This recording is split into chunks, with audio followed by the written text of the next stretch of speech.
Ever wondered why some stories keep you up all night, while others leave you yawning? It's not just about the plot, it's about curiosity. And now, scientists are using math so advanced, it's like a superhero's toolkit to figure out exactly what makes our brains crave the next chapter. Let's break it down. So the big question, what makes us curious? Researchers think it's all about gaps, the spaces between what we know and what we want to know. Like when a story leaves a mystery, you can't help but turn the page. But how do you measure that? That's where the magic happens. They took a book, The Hunger Games, and split it into tiny chunks. Then they used AI to spot the main ideas in each part, like a detective tracing clues. But here's the twist, they didn't just list topics. They built a network of ideas, like a map where each node is a theme, and connections show how they link. Imagine a web of characters, settings, and conflicts, living and evolving as the story unfolds. Now here's where the math gets wild. They used a technique called persistent homology, a fancy way of looking at the shape of data. Think of it like a microscope for stories. By analyzing gaps, loops, and holes in this network, they could spot where curiosity kicks in. For example, when a chapter introduces a new mystery or a twist, the network changes, and that's where the magic happens. The results? Their model predicted reader curiosity twice, as well as traditional methods. It's like having a GPS for what makes a story stick. But why does this matter? Well, this isn't just about books. It could help teachers design better lessons, or AI write stories that hook you. Plus, it's a perfect example of how math and psychology can team up to solve real-world puzzles. But here's the deeper question. How do researchers actually measure the invisible threads connecting ideas in a text? It's not as simple as counting words. Those patterns are like invisible threads in a tapestry. That's where tools like TDAstats come in. Think of it as a microscope for meaning. Developed by Wadwa and colleagues in 2018, this framework takes complex, abstract shapes in data, like the flow of ideas in a story or essay, and turns them into numbers we can actually use. It's like translating a symphony into sheet music, so you can analyze every note. But here's the catch. If humans are rating these patterns, how do we know they're all seeing the same thing? That's where the Intraclass Correlation Coefficient, or ICC, steps in. Created way back in 1979 by Schroudt and Fless, this formula is like a reliability check for human judgment. Imagine 6 people watching the same movie and rating how suspenseful it is. Does everyone agree? The ICC tells us if the ratings are consistent. It's the reason we can trust that curiosity in a text isn't just one person's opinion. It's a shared, measurable trait. And the best part? This isn't just theory. TDA isn't some dusty concept, it's solving real problems. Researchers are using it to spot fake academic papers by analyzing their hidden structure, or to see how readers actually engage with Wikipedia articles. It's like finding the skeleton of a story beneath the surface. Plus, as models like Zhu's 2013 text representation keep getting smarter, we're unlocking even more secrets about how language works. So next time you're glued to a page, remember, there's a whole world of data science working behind the scenes. And who knows? Maybe one day, your favorite book will be analyzed by the very tools that help you fall in love with it. Want to see the math in action? Check the description for the study and code. Stay curious, and we'll explore more weird and wonderful science next time. Ever wonder how researchers actually measure things as tricky as how connected ideas are in a text? It's not as simple as counting words. Those patterns are like invisible threads in a tapestry. That's where tools like TDAstats come in.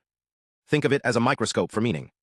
Developed by Wadwa and colleagues in 2018, this framework takes complex, abstract shapes in data, like the flow of ideas in a story or essay, and turns them into numbers we can actually use.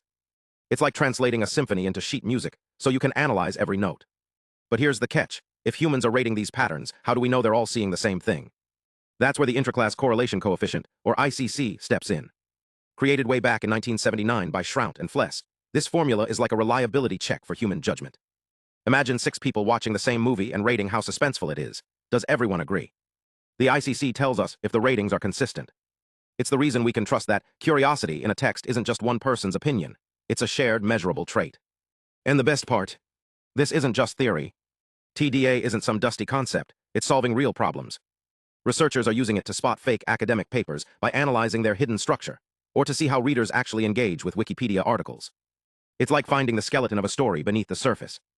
Plus, as models like Zhu's 2013 text representation keep getting smarter, we're unlocking even more secrets about how language works.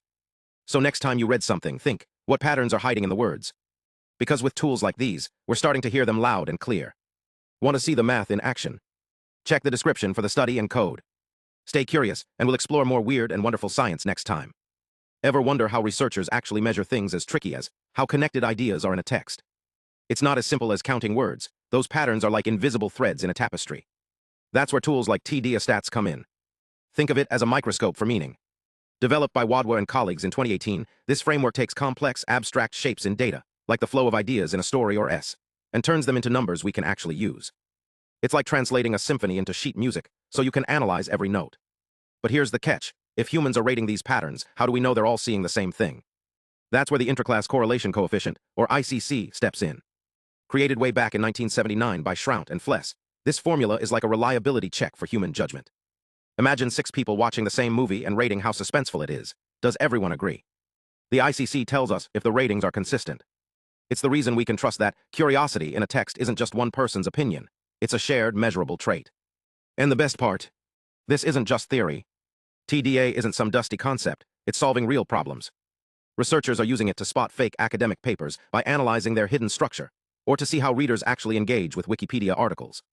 It's like finding the skeleton of a story beneath the surface.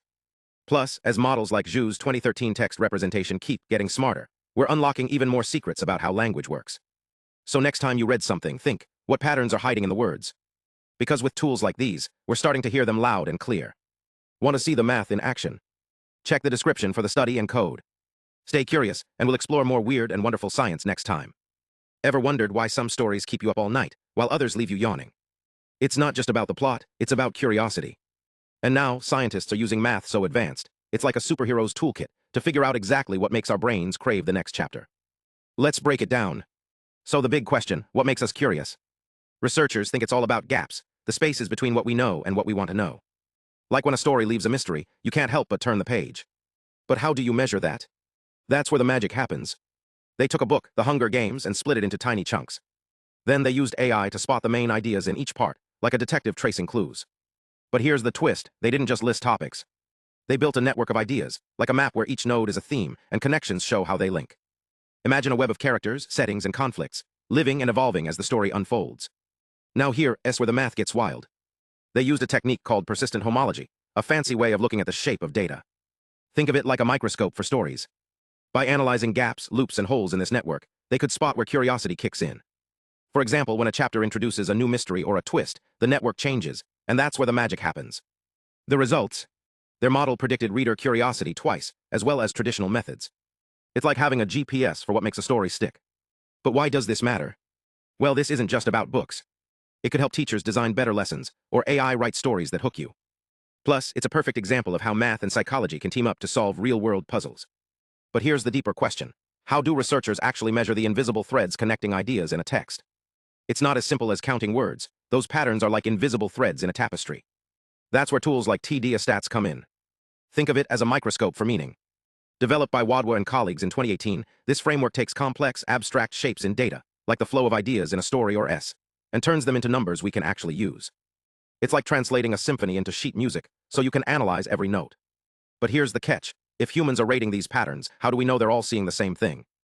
That's where the Intraclass Correlation Coefficient, or ICC, steps in. Created way back in 1979 by Schroudt and Fless, this formula is like a reliability check for human judgment. Imagine 6 people watching the same movie and rating how suspenseful it is. Does everyone agree? The ICC tells us if the ratings are consistent. It's the reason we can trust that curiosity in a text isn't just one person's opinion. It's a shared, measurable trait. And the best part? This isn't just theory. TDA isn't some dusty concept. It's solving real problems. Researchers are using it to spot fake academic papers by analyzing their hidden structure, or to see how readers actually engage with Wikipedia articles. It's like finding the skeleton of a story beneath the surface. Plus, as models like Zhu's 2013 text representation keep getting smarter, we're unlocking even more secrets about how language works. So next time you're glued to a page, remember, there's a whole world of data science working behind the scenes. And who knows? Maybe one day, your favorite book will be analyzed by the very tools that help you fall in love with it. Want to see the math in action?